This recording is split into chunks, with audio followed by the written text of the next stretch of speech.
Hello, hello.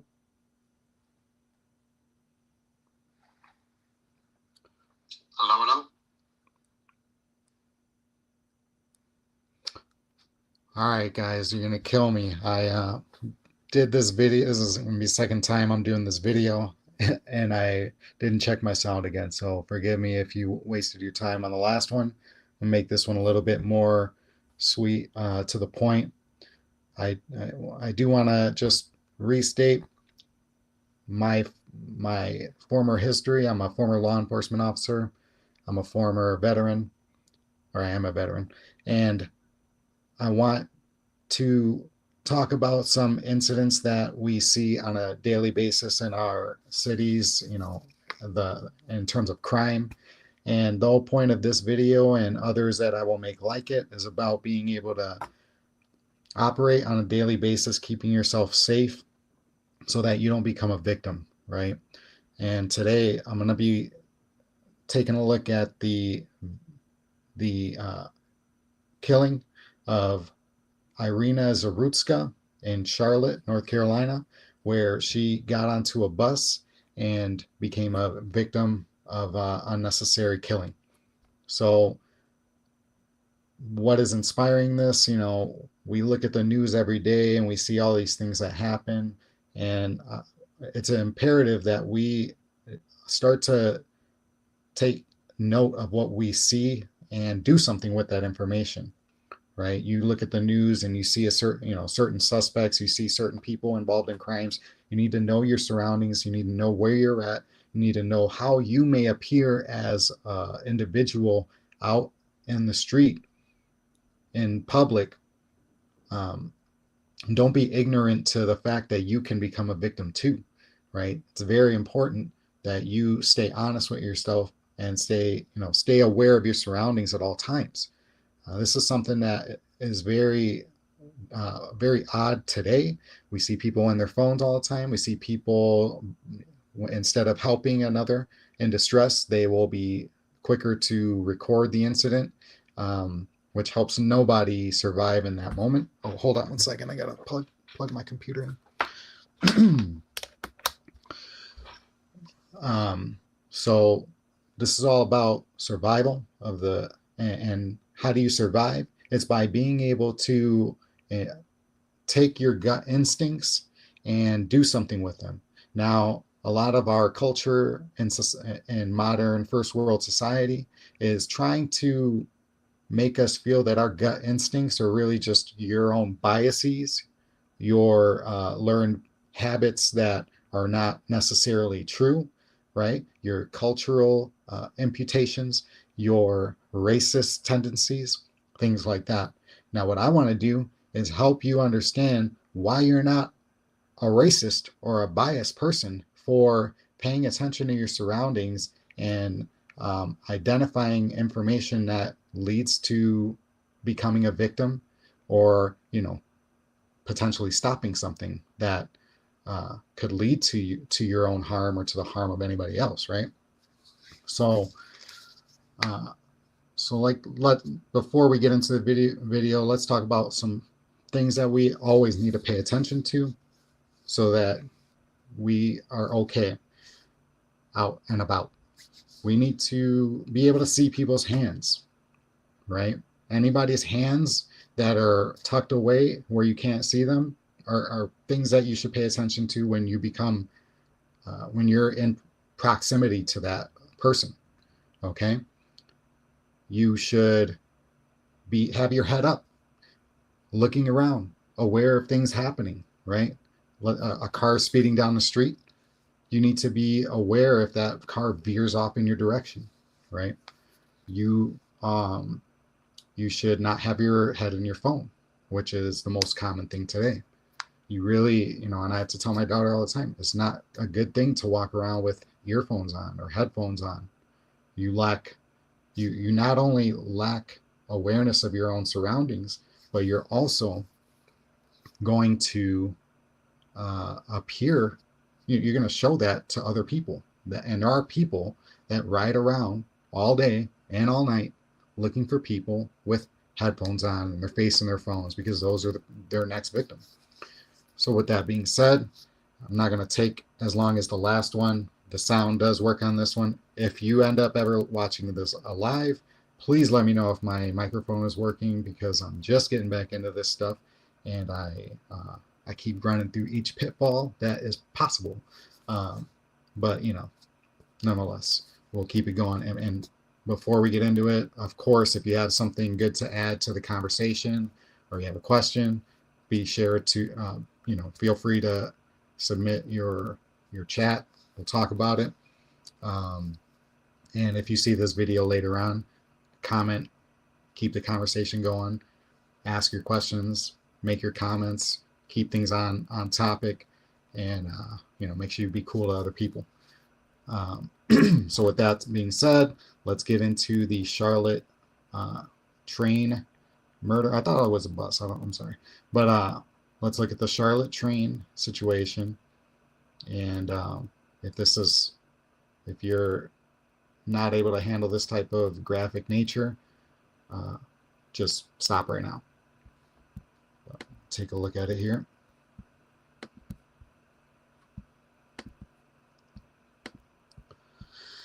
Okay. So from the beginning here, got this in slow motion. Have our victim entering, and I wanted to take note. She's got her work uniform, which isn't necessarily a bad thing all the time, but I don't think it's good for people to just know immediately where somebody works.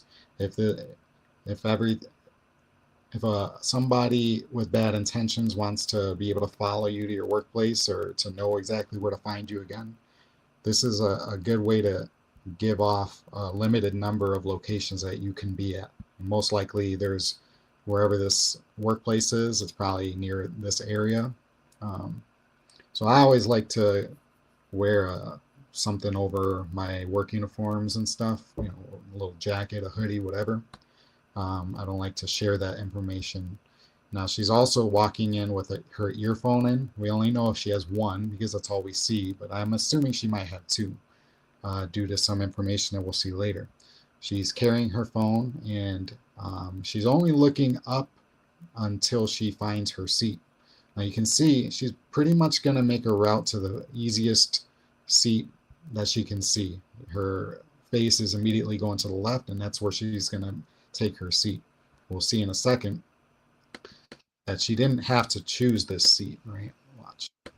So we can see here, she's choosing this seat right here.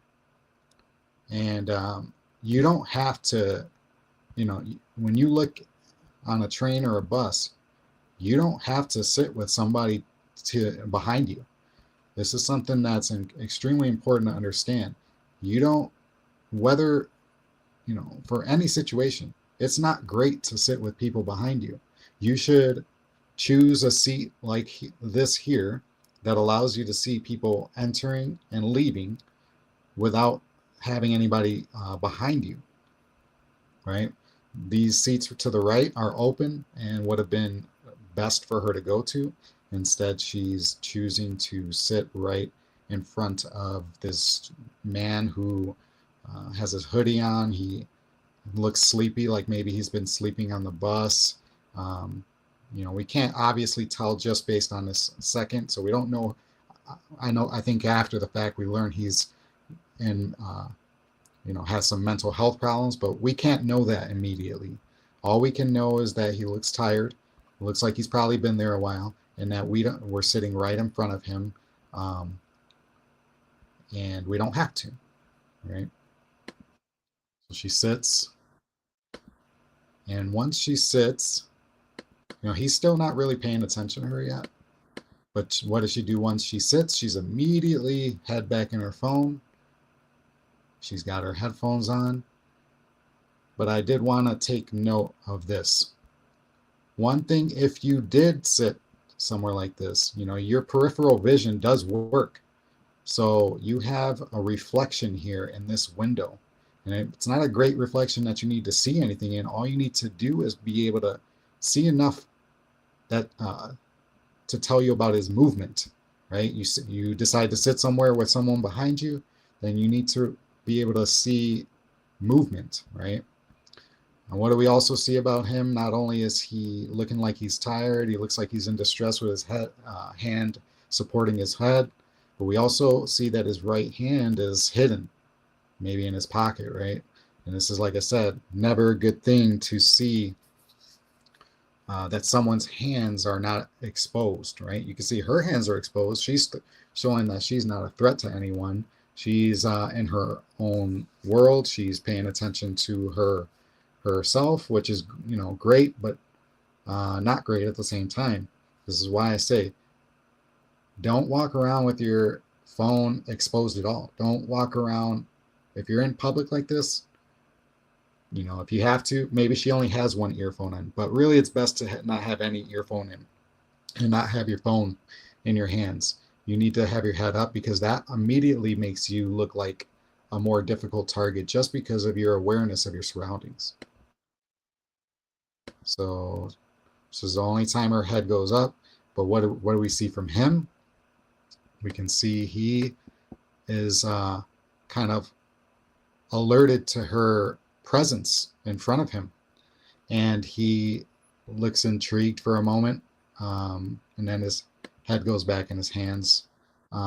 So he realizes, oh, there's somebody in front of me, and she is not still, not reacting to anything behind her, and he's maybe having an idea, and he's gonna work himself up to his thoughts, right, to his ideas. Head still in his hand. She's only adjusting her glasses here and head back down. Wipes his eyes. And what else do we see here in this view is that everybody else is also looking at their phones. Nobody's paying attention. Nobody's worried about this gentleman. The only gentleman without a head in his phone, looking as if he's in distress. Everybody else not paying attention at all. This is a very dystopian and terrible moment for us to take a look at here.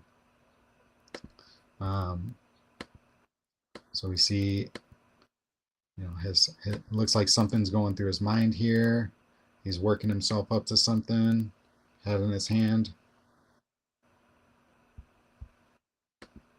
And here he's looking at his reflection. What is he doing? He's using his right hand to adjust. These are things that she should be able to pay attention to through the peripheral vision. At the very least, you should see some movement behind her. At any moment, you don't have to, if you feel awkward or you feel weird, don't give in. Don't just convince yourself to stay somewhere. Just get up and walk to somewhere else. Who cares if anybody else says anything? We convince ourselves there's some weird things, and she convinced her, she really wasn't seeming like she was aware of any problem. But you can see he's just retrieved what looks like a knife and what I believe is a folding pocket knife, because you're going to see him retract the blade here with his other hand. All this is happening while her head is in her phone. She's not reacting to this reflection or movement behind her. You should react to any movement behind you. Give a courtesy glance to him. Let him know that, hey, I'm paying attention to things you're doing, So he's retracting the blade. And she's just locked into her phone. He prepares the blade, puts it back in, and it looks like he has a last moment of thought as he puts his head on his hand, and now still a quick movement toward her back. She should be able to feel or hear his voice or breath or something. She, at the very least, even if she had both earphones in, she should see his reflection here and that something's happening behind her. I venture to guess that she does have two earphones in because she's not reacting to anything that he's doing. And now he's grabbing her handlebar behind her, using it to prop himself up, and creates this attack posture with his full hand above her, and nobody is worried about anything. Nobody's concerned. This man is standing up with a hand straight up in the air as if he's in a horror movie, and nobody's reacting. And now we see the hand, and I'm hoping that they paused it. Yeah. Yeah, so I don't think they're going to show us the actual, action, but this is all we need to see, right? He's all these things have been considered, and he's standing literally above her head, and she's not concerned. Nobody's concerned, and this is the terrible thing.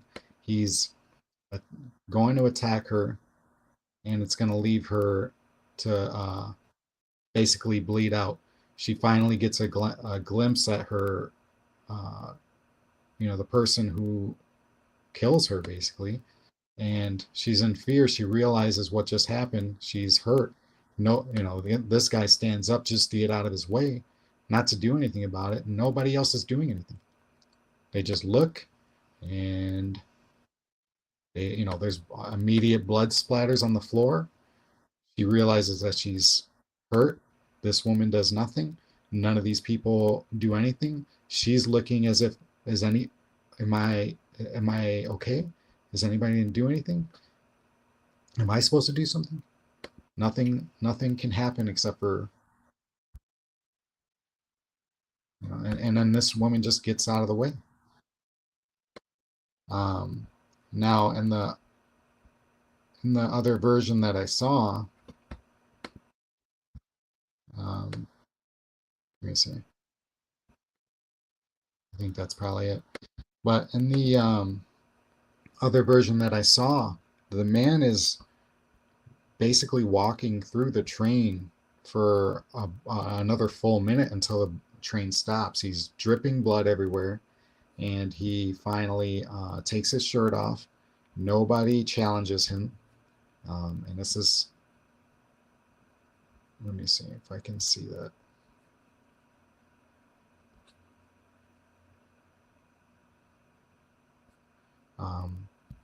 Yeah, I mean, we don't need to watch it, but he's basically walking through the train unchallenged by anybody else, unfortunately. And so this is another thing that we got to consider. If we're not, on top of presenting ourselves as hard targets not to become the next victim, we also got to ask ourselves, what type of person do we want to be? Do we want to be someone that's, if we're here, are we going to do something to help someone? Are we going to be physically fit enough to help someone? Are we going to be aware enough to help someone? Are we going to ignore the guy like most of the people? Are we going to record the guy like most other people will do?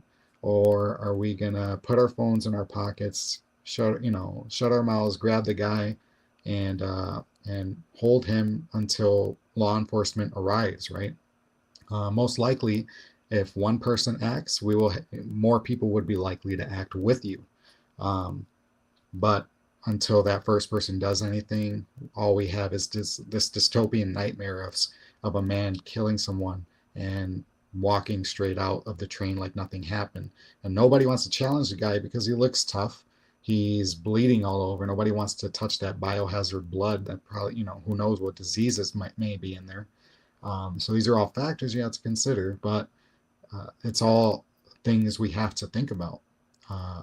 The guy, we, as well as for anybody that's willing to act, it's the same situation. You have to be able to grab his hands and make sure he doesn't have an ability to grab anything.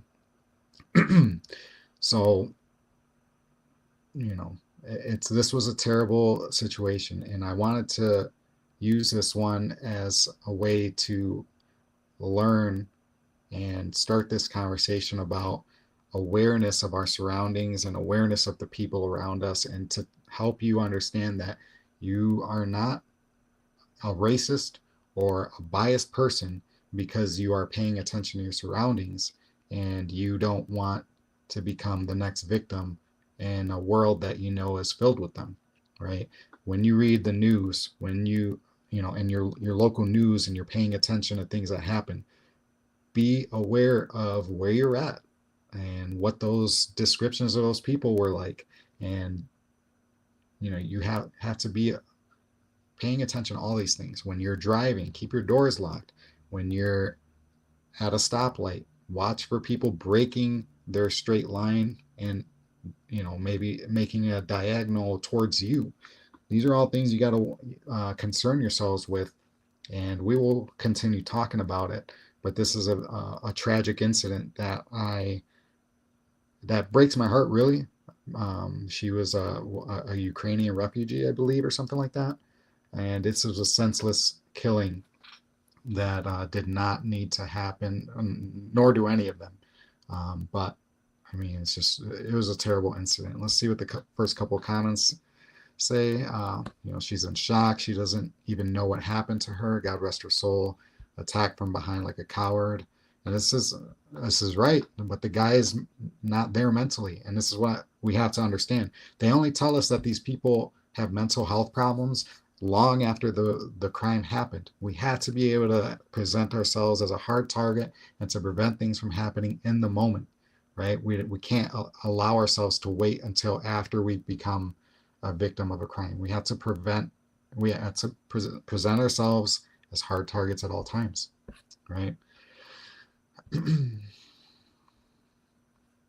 The judge that released this man must be held accountable as well. So they're saying that the guy was released.